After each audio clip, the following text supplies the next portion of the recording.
All right, what are you saying, people? Episode 6 of The Social Worker and the Mentor. Welcome. Rob, how you been, man? I'm alright, you know. It's Tuesday. And you know, I feel a little bit tired, but I feel good. I feel relaxed now, you know. I'm not going to lie to you. I just can't wait till I go home. I've got some curry, mutton, rice and peas waiting for me, you know. Hey, listen, you see the way I'm going to dig into that? You see the way I'm going to dig into that food, you know? And the gravy, I'm going to just pour it like the river's flowing, you know. Hey, bruv, I only get like... Can't wait, you know. Bruv, you see jollof rice? Serious, brother. Bruv, I only have my jollof rice on a Friday or the Saturday, bruv, innit? Sometimes you just got to have keep it with your rice and stew. Yeah. That rice and chicken stew, that's it. For the rest of the weekend, then you have a jollof rice at the end of the week. Hey, you're going to laugh at me, right, yeah? So, what was it? You know, Sunday, I had jollof for breakfast, right, yeah? Breakfast? No, listen, I kid you not, right, yeah? Is he moving like he's in Ghana, bro? That's what we do in Ghana, bro. Listen, in Ghana, they have jollof like for breakfast, I'm telling you. Listen, like, you know, you look at the fridge, and you see like the last bit of food, and I'm thinking, right, there's bread, there's jollof, there's some vegetables. I was like, boom! Jollof sandwich, you know? It was bad. Nah, I think it was hard. Toasted as well, you know? Nah. Big. Yeah, the thing was hard. No, but people, just to say, we're on episode 6, but thank you so much for all your support. Just to say, you can find us on TikTok. Yes. You know, at the Social Worker Mentor Pod. We've got our Instagram page, which is the Social Worker and the Mentor. We do. We're also on Twitter. Yep. And we're also on Spotify as well. So there'll be all the links. See the links down there? Follow all of them, man, and just continue to plug and share this wherever you can. That's it. And guys, like and subscribe. It's free. You don't have to pay. It's free. It's just tap. That's it. Tap. Like and subscribe, guys. It would be really appreciated. 100%, yeah. We know about the cost of living in it, so us, man, you know what I mean? Yeah. So we're not even charging you yet. We're not even charging you yet. The main thing is just share the content wherever across the board, innit? Yeah. You know what I'm saying?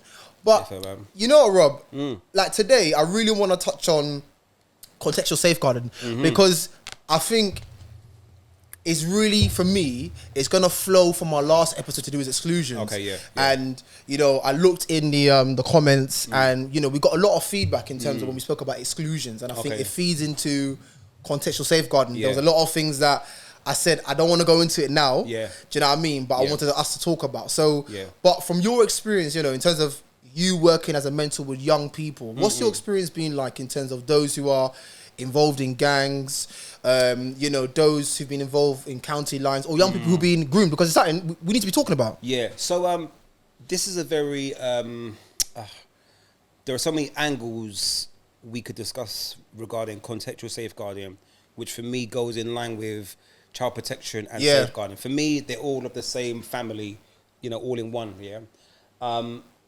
I think what is very sort of hard right now and difficult right now is that there are a lot of young people that feel unsafe. Yeah. And the safe spaces, you know, there's a school which is a safe space and their home is a safe space. Okay, all right, yeah, all right.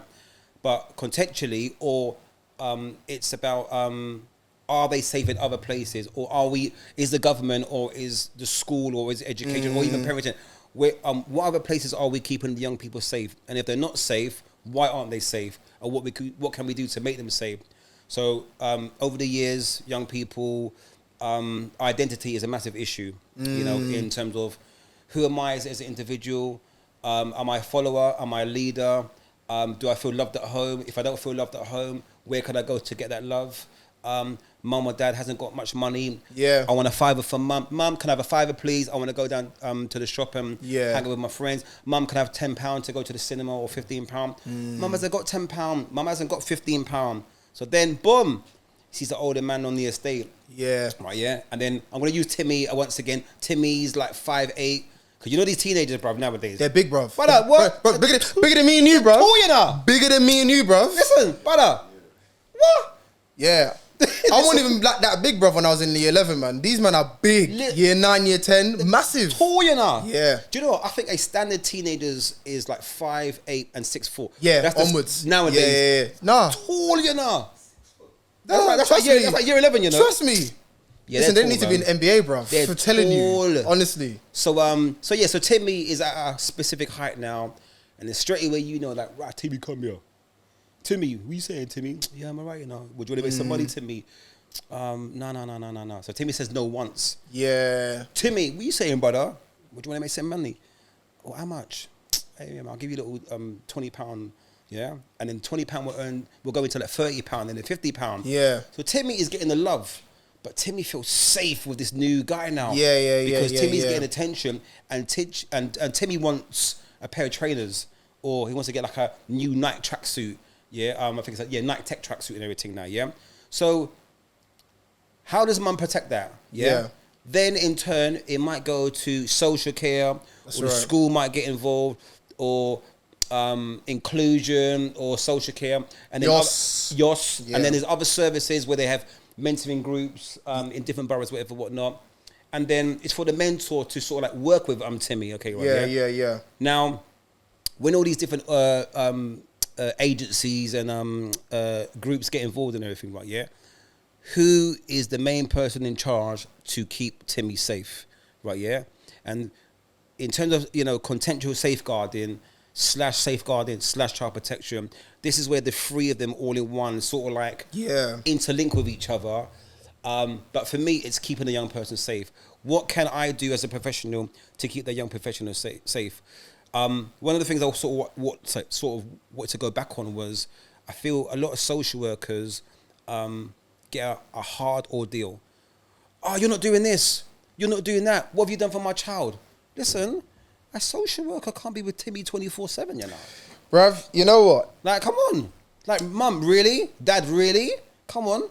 Bruv, you know what? You see, like, in my experience, you see contextual safeguarding. I think contextual safeguarding, so for anybody who doesn't know, contextual safeguarding is what's affecting young people outside of the home.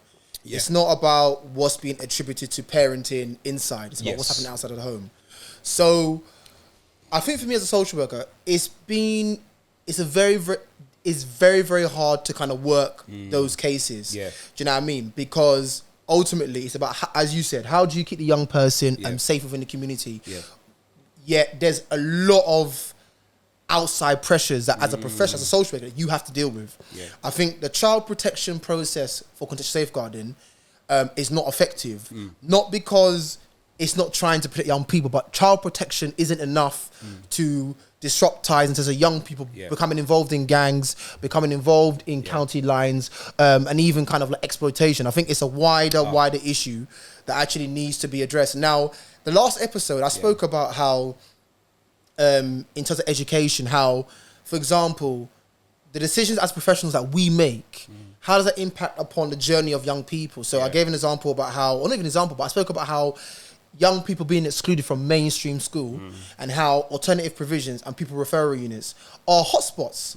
And the reality is they are hotspots. It's been going on. 100%. And I think as education needs to be very much aware of the fact that young people are recruited from those provisions to become involved in county lines. And it's about how do they set themselves up to be able to disrupt those ties, because it's not just about the provision, but also you got to look at location as well. So, sorry to cut you, but this is where other agency and other groups come in to, like, I suppose, be a supportive group for the actual education facility. Yeah, we have to. So, example, if you've got Timmy in a PRU or AP, an alternative provision now, so he's in the AP now. Yeah, there's a couple of boys that he doesn't like, or they may be gang related in a specific, area, or borough, and then he knows they're gang related, right? So the school, I suppose, to a degree, they can do what they can do, but then they're going to go to the police, or a police charity or a police provision, or they go to like maybe the child social worker, right? So what maybe is supposed to happen is that working together, this is where we sort of have to work together.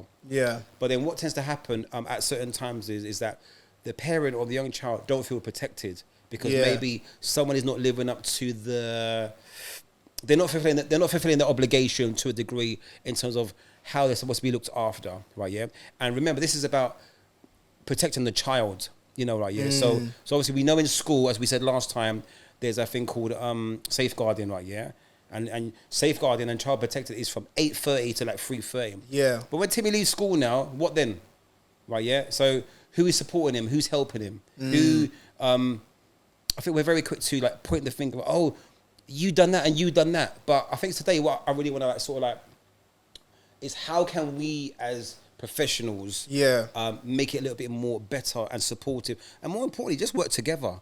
I think for me, Rob, you know what? I think with these kind of cases, one of the things that I think as professionals we need to do is that we have to also go where the young people are at. So when I've had cases with young people who've been involved in, say, county lines, or they've been involved in gangs, or grooming or what have you. For me, I'm always say this on a wider scale, that you can't just be limited to go and see the young person at home or seeing them in the office, see them at school. I've gone to those hotspots and I've gone to go and see young people in those hotspots. Do you know what I mean? Because I know they're going to be there.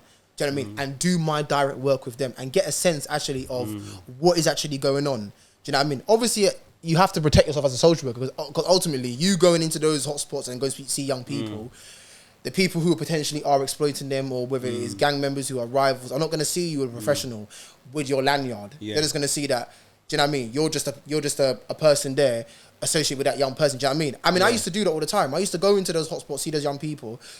Yes, my lanyard might be there. Do you know what I'm saying? But I felt it was necessary for me to go out and see them where they were, because it's important for me to do my direct work. Yeah. So quite interesting. Well, quite interesting that you say that. So, but what's quite important for me is, I suppose, getting the balance right, because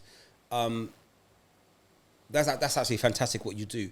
But what about in terms of like, I suppose, staff safeguarding? You know, making sure that the social worker is comfortable in doing that.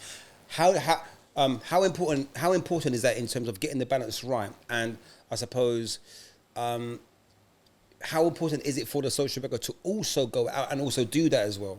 I think the risk, what you just said, is important, because the reality is that you're sending out a social worker to go and see a young person in a community where you know it's hot. Now, obviously, as managers, we have to go and do our risk assessment.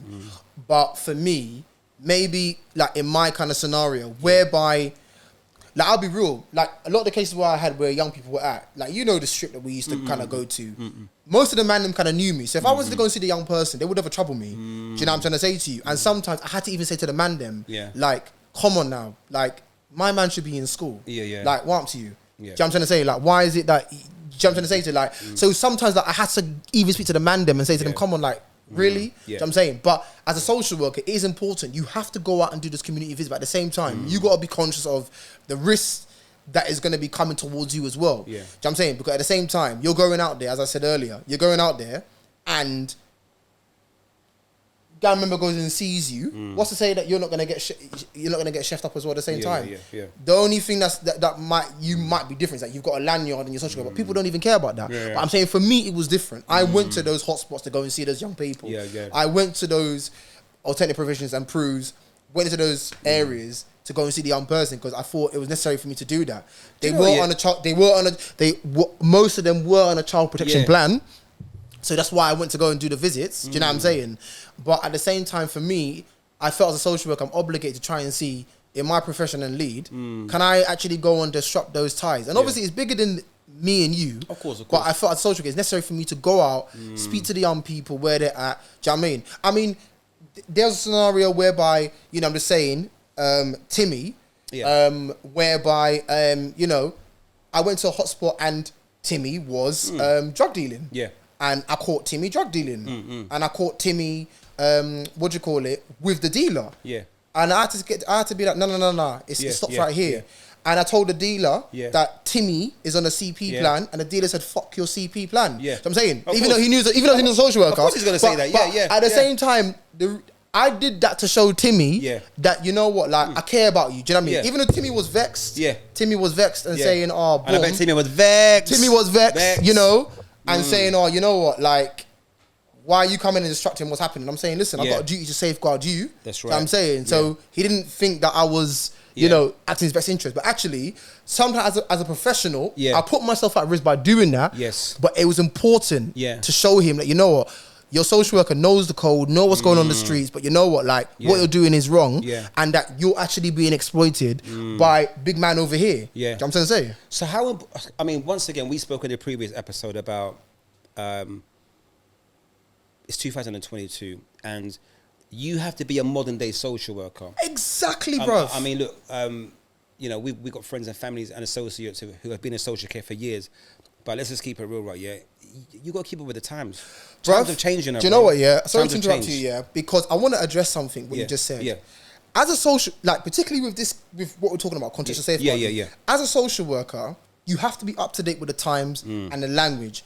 Relationship-based practice is so important. Yeah. Because there was a comment when we did episode, I think it was like episode 2 or 3 or something like that. A comment. You know, whereby somebody must have said how we sound unprofessional. Yeah. Do you know what I mean? Because I mentioned that it was work that we were doing. Oh, thank you very much for the saying, compliment. yeah, Absolutely how fantastic. we sound unprofessional. Now, when you're working with young people who are involved potentially in county lines or gangs, you know, or being exploited, and they have a certain way of communicating you, I'm not going to say to you, oh, hi, my name's Nana. I'm so concerned about you, you know, in terms of what's going on. I've heard that you've been involved in drug dealing. You know, I'm really concerned. I need to assess what's going on. Yes. The man's going to be looking at me, dickhead, what are you talking about? But when I'm saying to the young person, listen, big man, are you shutting? Of course. Like, come on now. Like, really? Like, why? Come on. You think I'm not from ends? Yeah. They're going to respond to me. Do you know what I'm saying? Because it's the language that you understand. It's the language that they understand. Their language. Their language, that's right. And then you engage with them. So when somebody's saying, oh, you know what? You lot sound bare unprofessional. Do you want me to say to you? At the end of the day, it's relationship-based practice. Whether you're a social worker, whether you're a mentor, 100%. Whether you're a teacher, young people are going to be able to respond to you because they know you know what time it is. You know what levels is going on. Do you know what I'm trying to say to you? But I'm not going to go and sit down and be like, I'm so concerned about you, know. I have to go and do a child protection inquiry. Is a young person involved in drug dealing and gangs going to be speaking to me? Exactly. Come on now. Exactly. So all I'm saying is that people, like, when you're looking at our line of work, as a modern day social worker, you have to be very much versatile with what's going on. Do you know what I mean? So that's what I'm saying. Language and how I engage with young people, particularly those who come under contextual safeguarding framework, it's important. Very That's important. direct work, bruv. And I think as well, you know, with the world changing and with so much, all right, on a professional point of view, and I suppose also a personal point of view, right now, education / social care, or anything education, social care related, we're in a very difficult time right now. No, very, very difficult time, because, you know, you've got the cost of living, which is actually through the roof right now. Right, yeah? It means you're going to have more families that are in poverty, more families that are going to be in financial issues, right? Yeah, 100. More peer pressure on parents, more peer pressure on teenagers now, and how that affects them. Right, that's right. Now, once again, we're talking about keeping them safe, right? Yeah, because mummy can only take care of Timmy for so long, or meet his needs for so long. Yeah, but due to that peer pressure, right? Yeah, Timmy might slip through the net, right? Yeah. Now, once again, it's about how do we protect him and everything. So, I mean, yeah, going back to what you were saying earlier, though, what do you think is missing in terms of the preparation and, I suppose, getting the actual links and the support right for these young people? Because remember, it is about keeping them safe, not just at home, but it's also other spaces, in the park, on the way to the park, in the area, in the local area, feeling safe. Because remember, a lot of people, they don't feel safe. I think, Rob, you know what? With young people, we're talking about contextual safeguarding, Contextual safeguarding needs to be community safeguarding too. 100%. And I think that's what essentially is missing. You know, not like old school kind of social work, but that's what's missing. Community safeguarding, where young people can feel as though they got safe spaces. Yeah. You mentioned about identity as well, and I think we don't always go and take that into account in terms of how young people feel.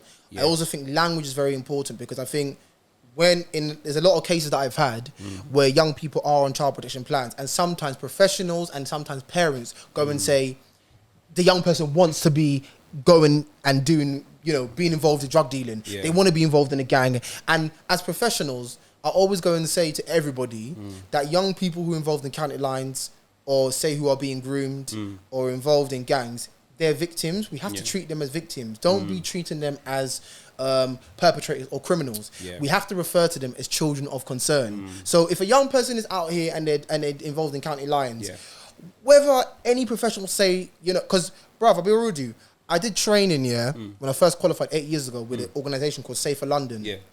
And the trainer said to me that, you know, when a lot of professionals or social workers are writing their assessments. They're saying that the young person is putting themselves at risk. Yes. It's language that you cannot be saying. You can't. If a young person's out is in cunch and they're shot in, whether professionals feel they're willingly going or not, you cannot say 100%. the young person's putting themselves at risk. 100%. Because I always say to young people, listen, you may be shot in, but there's somebody bigger and badder than Of you course, 100%. who's controlling you. 100%. Straight. Yep. So you can't go and say, he wants to be involved in drug dealing.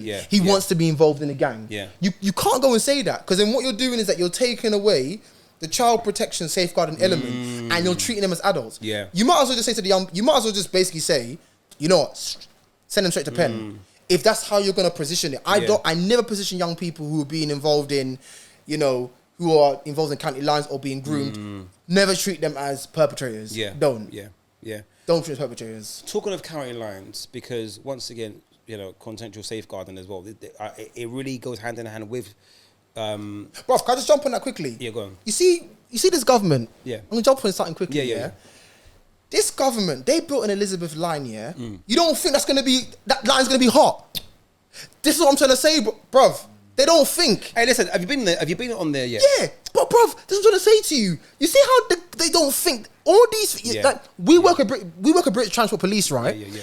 And that's what I'm saying, like, even down to that. Now, I don't think they've got the resources to tackle it. No. But when I've spoken to young people and they're telling me the lines are, like, I know the lines. What they're going to do, what's going to happen, how they can get to that destination a bit more quicker. And the lines, you might have just built an extra line available. That line's going to be running hot. So you lot did not think that we're building 100... No. Or do they know? Who? The government? No. Bro, they know. You think they know, right? No, you think they don't know, but they know. They know. You lot are going to build an Elizabeth line. You don't think that line's going to be hot. That line is going to be hot. But bro... And you're not thinking about it in terms of young people. Yeah. Come on now. But it goes back to what I was saying in the previous episode as well. What frustrates me is, as I said before, and what COVID taught me, when a country really wants to like come together and put money together and find a way to like, I don't know, get 3 million in 5 days, right? They can do it, Yeah. Now we have a serious problem, high crime rate area in this country, right? Yeah, or youth offending, right? Yeah, it's serious, right? It goes up and down, right? But it's serious, right? Yeah, and I worry about the safety of the young people. Safe spaces, there's lack of safe spaces. Don't get twisted. It's gotten a little bit better in terms of us hearing how they feel or their voice in their opinion. But we need more. We need more. No, Rob, we do. We need more. Because more. Remember as well, right? Yeah, it's about listening to their needs, listening to their voice. And bruv, let me tell you something as well. Yeah, one thing I'm gonna say, because we spoke about child protection, and I'm gonna go even further because somebody reached out to us and mentioned it. Children in care are easily as vulnerable to be involved. Very vulnerable. So in terms of like contextual safeguarding, and I'm saying it, putting young people in care who are involved in this framework, that does not solve the issue. Yeah. Because children who are placed in care outside of London, whether they're in residential homes or semi-independent, are just as vulnerable. So even down to the care system, like even if children's services go, and like I'm openly going to say that in my view, even as children's services, even if you go and seek like a care order for a young person who's involved in county lines, what does it do? It's not fit for purpose, bruv. Young people who are accommodated, maybe under a Section 20, it's not fit for purpose. It's not. Child protection plans for young people, bruv, I'll be real with you, it's not worth the paper it's written on. It's not. But what I think in terms of safeguarding, is that when those cases come through, I do think you need a conference. But it can't be a child protection conference because it's outside of the home. So it needs to be contextual. So I think if it was me, if you had a contextual safeguarding conference, you'd have like say a mentor lead in it. Yeah. And I think a social worker for me should be involved. 100%. But a social worker shouldn't be per se the lead one. I think you need like a mentor, or you need someone from like good organizations, like you got St. Giles Trust, you got Rapper. You need those people to be kind of involved in it. But once again, as I said before, right? The world is changing. Times have changed. All right. So it's been 3 years, almost 3 years since COVID. Okay. All right. Yeah. The world has changed a lot. Okay. All right. One of the conversations that we're going to be having in the future, right, is does school prepare you for real life, right? Yeah. But this is just a question I'm asking you now, right? Yeah. But it's another conversation for another day. Yeah. So in a world right now, you know, the hot topics are like cryptocurrency. You know, you talk about credit. You know, credit. You talk about saving. Relationships. One day they're going to get married. So it's about preparing the young people for the future or for real life. Okay. Yeah. So like real social skills and life skills. Okay. Right. Yeah. Now the schools, I suppose, teach you on the cuff of that. Okay. Right. Yeah. Now in these conferences, and I think you're absolutely right, it does need to be updated. Right. Yeah. Yeah. And as I said before, this is where you need to have like youth offending. Charities such as St. Giles Trust, absolutely, with social workers, United Borders. Right. You need to have real talk. You need to have those organisations involved, right? Because as I said before, they provide a lot of outreach and evening outreach and weekend outreach. Also, along with the social workers as well, right? Yeah, but they're doing a massive, necessary body of work that sometimes goes unseen, you know, bro. Yeah, they do. Right, yeah, and I feel, as I said before. Like the Child Protection Act, I feel it's got to be updated, bruv. Sometimes I read and I think, huh? Do you know what I mean? Like, yeah. Don't get me wrong. Like, it's what you mean the Children's Act? Yeah, the Children's Act. I read and I think it's 2022. Yeah. So in terms of legislation, I agree because I think there's new issues such as contextual safeguarding. It's a new issue which I think you're right needs to be embedded within child protection procedures and legislation. Do you know what I mean? Because it's a contextual safeguarding, it's a different level of social work and mentoring, right? And education is different level, right? And this is where it's always going to be a very I want to say messy conversation, but a very diplomatic conversation because the two interact, right? Yeah, and sometimes the two, one is seen to be more important than the other, but they're actually both important as each other. And sometimes for a social worker now, right? Yeah, it could also be seen as well. I'm doing that, but I can only do that to a certain amount, or it doesn't go in line with my job role. Do you want me to be honest with you? Do you understand where I'm coming from? You know when me and you co-worked a case that we had years ago, yeah? I actually felt, although me and you worked well, I always felt you had a lot more flexibility. I felt that in terms of the direct work you did with young people who were under contextual safeguarding, I felt that you had the space to do it. I felt quite limited in terms of, even though like I did good work, I felt quite limited as a social worker, to be honest with you, because I felt that like the CP element it wasn't fit for purpose. Do you know what I'm trying to say to you? But the only thing that I can say from my end is that because I've had good relationship with young people, the work I do with them when I do those community visits is effective. Do you know what I mean? But I think that how you train, how we give out the training to professionals working safeguarding, looking at the indicators, even what you said earlier about education, you know, that education provisions need to be very much aware. Alternatives and pre-preferentials need to be aware that where they are and where they sit is a hotspot. Whether they want to accept it or not, you have to be able to be open to that as well. We as social care, we're aware of different hotspots that go on across, do you know what I'm saying? So we are aware of where it is. So so we have to be very much equipped to that. The same thing I think with mentors as well, location, all those sorts of things. But also, children in care, as I said, those provisions, they have to also be made aware that, listen. All right, let me ask you a question, right? Yeah. So as a mentor,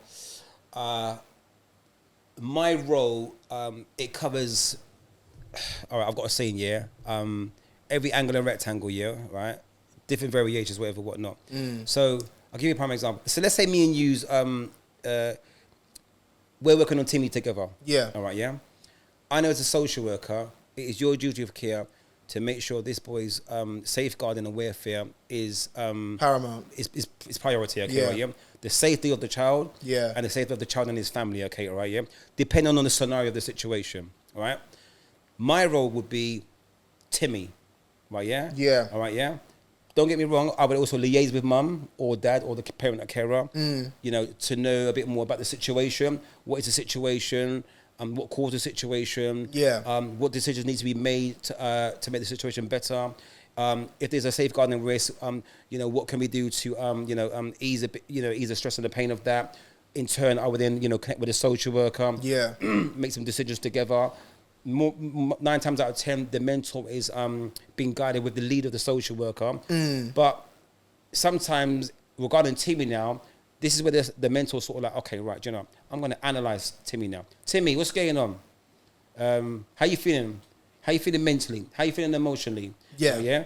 Are you depressed? So as a mentor now, I've got to look at this boy's body language. Yeah, his mental health. His mental health, okay, right, yeah. I've also got to think about his surroundings. What school do you go to? What area is it in? Yeah. So, like, I'm thinking like, Sherlock Holmes now. Yeah. Like, you know, I've got to go deep. Like, magnifying glass and everything. Yeah, you have to. You see our job roles, but we're like the FBI.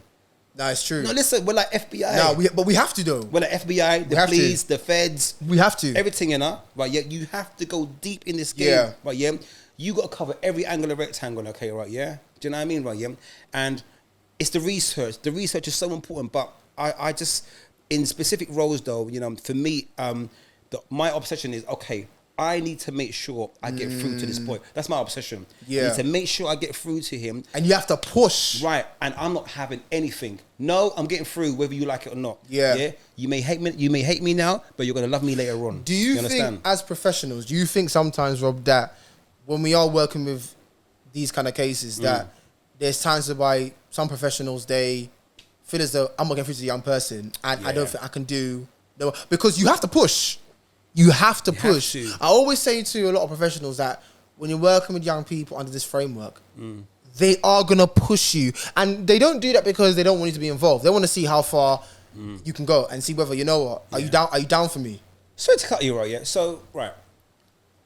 As a social worker, and I'm going to broaden it out. Social worker, it could be a YOS worker, it could be AST, it could be inclusion. Yeah. It could be engagement mentor, could be social care, you know, all of it. All under that bracket. All in that bracket, right, yeah? How many professionals are aware in their job role regarding contextual safeguarding and also child protection and also safeguarding? How many are aware when they work with their cases of the actual niche and the guidelines? How many are aware and implement it in working on the case and I suppose demonstrating these attributes to, you know, I suppose ease the stress and the pain of the young person in, you know, or the families in the environment. In the environment, how many are doing that? Well, it's hard to say. Or should be doing that. But to be honest with you, it's hard to say. I mean, is it a necessity? I mean, it is a necessity. It is because remember, like with schools, yeah. So teachers, they will have that level of engagement with you from 9 till 3 o'clock. Do you know what I mean? Yeah. Obviously, outside of that, their level of engagement stops. I think social workers, that one we should do because we deal with these cases. YOS, definitely, because many of these young people come under their framework. I also think inclusion and mentorship. I think we should be implementing it. Do you know what I mean? But I also think it's down to how you practice and how you work with the young people. It's very, very important that you have to have a good that point, balance. You know, how you practice. How you practice, which is why I made reference to how I work with those young people. When I've worked, even like sometimes as a manager, whereby there's cases that come in and the young person might be like, I want to speak to the manager, you know? Yeah. So the young person sees me, like, this brother right here's the manager, you know? This brother here's the manager. Yeah, come chat to me. Yeah. You know what I'm saying? Yeah. I want them to know that I'm down to their level and I know what's actually going on. But it's down to how you work with these young people, to be honest with you. And like I said, they're going to push, but you have to make sure that you're consistent. They need that. But I want to ask you a big question. Yeah. Do you think social workers are de-skilled in this area? Obviously, you're going to say I'm not, because I've worked with you on enough cases, innit? Right, but I'm saying generally, innit? Let me just some water, just to, you know, before I answer the question. No, keep it 100, bruv. I'm drinking as well. I'm ready for this response, innit? You could probably hear the sound effect. All right, so do you think we're de-skilled? All right, so or actually, no, I'm going to ask you two questions. Do you think social workers are de-skilled under contextual safeguard? That's the first thing. And do you think we do enough? Well, keep it 100, man. Listen, this is part of the podcast, you know. We have to have... You've got to be honest, innit? Because the way I see it, you can only speak for me, innit? But I'm saying, who are social workers? Like, the ones you've worked with. All right. Okay, I'm going to be honest, but I'm also going to be fair. All right. All right, all right, before you answer talk about me. All right, I'm going to dissect it a little bit. Yeah. Okay. So answer, do you think when me and you had those cases, I was effective? Yeah. Do you think social workers in general are effective? And do you think we do enough? So, because I want to list kind of people like I want you to personalize it. You can be honest, bruv. Be honest. If you say, listen, he was crap, innit? But go on. Because guys, let me tell you something, yeah. When I first started working with Rob, yeah, I tell you, when I had the cases for, bruv, I wasn't happy with him. because so some cases I'm like, hold on, man's a social worker, and he's not telling me what's going on. He's talking to the young person. I'm like, hold on, I'm a child protection plan. You're not talking to me. Yeah, because you know, I had a go with him. Literally, I had a go at him. No, you know why? Right? I was so angry because the social worker who I took over from Rob, he goes, oh, he's always talking to Rob. I said, so what about you? He's like, no. I said, no. I sent him one brass email. Yeah. I tell you, he knew. No, all right, but I'll tell you why as well. All right, okay, so I went through a phase. There was like a 2-year period. Every social I was working with, I thought, what happened to you? What is wrong with you? What are you doing? Are you okay? You know, in my head, I'm thinking, what are you doing? And then I'm looking at them, and you know, what was wrong with me at times, I was a little bit stereotypical. Yeah, no, it was. Like judging them, I'm just thinking, what are you doing? And I'm just standing there thinking, oh my God, Lord of mercy. And I'm thinking, the way the young person talked to them, I'm thinking, hang on, fix up. Tell them to, like, who's the adult here? Do you know what I mean? But yeah. So I went through a 2-year period where some of the social workers, they were awful. I know. Oh my God. But can I be honest with you? I just ignored the social worker. And I know you did. Yeah. And as far as I'm concerned, I was taking over. Right, yeah? Yeah. Right, listen, I'm going to ring you at 7 o'clock. Answer the phone, right, yeah? But that's what the social workers would be saying. Yeah. Yeah? But because I didn't feel that the social workers were at the level or looking after the young person at the level that they should be, I just ignored them. Yeah. Right, yeah? Right?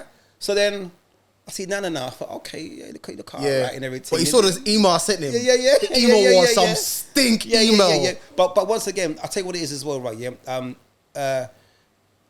Like, we had a good level of understanding. Yeah, understanding of each other. It was calm. And the mindset was very similar. Yeah. Where I think with some of the social workers, they was a bit older. They wasn't very up to date with what's going on in the lingo. With these kind of cases. Yeah. And you got to remember, right, when you meet a young... And I think sometimes, what tends to happen sometimes in social work and education, or whether you're a practitioner or professional, even myself at a time, sometimes we get complacent. Yeah. Sometimes we forget they're only 14 or 15. Yeah, it's true. They're children. And sometimes you talk to the young person and they might have a level of maturity, but they're children. Yeah. And you have to remember, this is a child you're talking to. We have a statutory obligation. It's under age 18. Yeah. So when you're talking to a child or dealing with a child, remember you're dealing with a child, you know. Yeah. There's something called empathy, understanding. Those skills. They want you to listen. Good communication. Right? Good communication, right, yeah? Now, you better make sure, whatever comes out your mouth, yeah, you better make sure in the first 3 syllables or the first 30 seconds, it better be correct. Because if not, whatever. Do you know what I mean? Listen, one social worker one time, right, yeah? So, Robert, we're going to buy some toiletries in Primark, right, yeah? When the young person heard Primark, what? Primark! Later! Like, who are you? I thought, no, don't talk to him like that. You need toiletries. Yeah, but why Primark? What's wrong with Primark? Yeah, no. Right, yeah? I goes, okay, we're going to call it Primani, right, yeah? And because I said Primani, all right, cool and safe. But yeah. What it is, I just busted a little joke, you know, a little, just a little humour. It's relationship building, But it was just a tone of voice, that the way the social worker was talking to the young person as well. Listen, no one's perfect, right, yeah? You know, and there are social workers that I've worked with, they've got much more experience than me. But you know what? One thing that I've got fabulous people skills. Yeah. Right, yeah? Right? That's my... No, I have to big up Rob, though. That's one of my biggest assets. You see my people skills, right, yeah? And how you talk to a person, right, yeah? See me, I'm obsessed with... I don't want to sound a bit crazy, like, when I say obsessed, right, yeah? But I like people. Like, you know, I'm no, Rob's people, no, he is, yeah. Like, who are you? What are you about? What's your story? Like, what made you like it, you know? Yeah. How did we get here? How can I help you? You know, so I like turning a bad apple into a lemon. I love it. And I think with these kind of cases, I think that's important. I think very important, bro. Rob, you've been able to reach young people, whereby although I was so pissed when I was like, nah, come on. But you were able to get to those young people. And then obviously when you brought them into me and like, oh, it's a social worker, and it's like, oh, oh, Nana's calm, you know. Yeah. And it was good. Yeah. It was good, you know. Did you get my message today? The first one that I sent you. I think I did, yeah. Oh my God. All right. So, what's quite important in terms of when we work with young people is making them feel comfortable. Yeah. But not too comfortable. Oh, yeah. Listen, you know, today, in fact, okay, let me word this in a specific way. So sometimes you could work so comfortable with young people that they ask you for £100. And you're thinking, pardon me? Right, yeah? Listen, there's a thing called boundaries, yeah? Yeah. I'm not your bank. I'm not your financial advisor, right, yeah? But they were so comfortable, they were asking me for money. But that means, Rob, I'm like, but Rob, you know, but you know what? I'm going to give you... Which is great, which is nice to a degree, but I'm going to give you boundaries. something as well. So because, like, you've mentioned about comfortability and young people who have these surrounding them need to be comfortable with professionals. So I know Timmy, for example, was comfortable enough to tell me when he was involved in, county lines and where he was going to and what he was doing. But the one thing Timmy said to me, you know, within the case scenario, is Timmy said, the social worker before you didn't care. And Timmy was in care. I hear this a lot. And the social worker didn't come to see him. Now, I think I've mentioned in previous episodes in terms of how Timmy, it was out late, you know, and I went to go see Timmy early hours in the morning. Sorry to cut you, my brother, right, yeah? Over the last 6 or 7 years, that is a common... It is very, very common. It's a common thing I hear. Yeah, because a lot of young people... Why? If young people are involved in gangs and their social worker's not there, they're not going to tell you. Or they think their social worker's not come to see you, they're not going to tell you. Is it that they're not being heard, or is it there's a misunderstanding or miscommunication? I think it could be a misunderstanding and miscommunication, but a lot of young people feel their social workers are not listening to them. Or maybe their social workers don't understand them. And I go back to your point where you said that as a social worker, being modern, you got to be up with the time. So if a young person doesn't feel that they can relate to you as a social worker or as a mentor or as a teacher or as a police officer, or, do you know what I mean? They're not going to speak to you and let you know. That's it. Do you know what I'm saying? Yeah. So I think it's very, very important in terms of us, in terms of how we disrupt those ties. So I think the way for us to disrupt the ties is that there needs to be a lot more community partnerships. Because I think it goes beyond the realms of social care and mentoring. I think those safe spaces that were taken away, I think young people need to have those safe spaces again, because it's about identity. I also think in terms of like education, and I think in our future episodes it'd be good to get education to come in. 100%. But I think as professionals, we need to be aware of decisions that we're making. So as social care, when we're placing young people in the care system who are involved, we say, you know what, they need to come out of the area. So we're placing them in, you know, their parents might say, I can't deal with it no more. And their parents might go and say, oh, you know, they need to be in care. As children's social care, yes, the young person can be placed in care. Does that solve the issue? Do we put them more at risk when they're in care? That's it. If you're in education, if you exclude a young person and they go to alternative provision, that's it, or referral unit, are you putting them more at risk? Because as I said in the last episode, exclusions and the terminology to exclude and also where it could lead them, they're on a channel to being groomed or be involved in offending behaviour. All these things. That's it. It's a big conversation. It is. Conversation. Well, listen, my brother, like as I said before, you know, I want us to actually go back to this again because we will revisit it. Because as I said before, there's so much angles. There's so much angles, and that's the beauty of this podcast. 100%. Is that, you know, we'll have topics of conversation, but there's about 5 or 6 angles. There's so many angles, bruv. Do you know what I mean? Everything, man. So, but bruv, big up today. Nana dropped some gems. You know, I should have had a bell. I should have had a ding, ding, ding. Nah, ding, Rob ding, dropped some ding. gems, you know, today. You know, honestly, but guys, like I said, it's a wide conversation, so we are gonna revisit it. I don't think we can dissect everything. Do you know what I'm saying? Nah, but Rob, listen. Nah, great conversation, my brother. 100%. Let's up to the next episode, man. Yeah. So people, then please like and subscribe. Like and subscribe. Yeah. Follow TikTok, us on all platforms. At The Social Worker and The Mentor Pod. Twitter, we're on Twitter as well. Instagram, plug and share this, That's it. 100%, yeah. All right. But safe people, man. Bless up. Safe people, safe.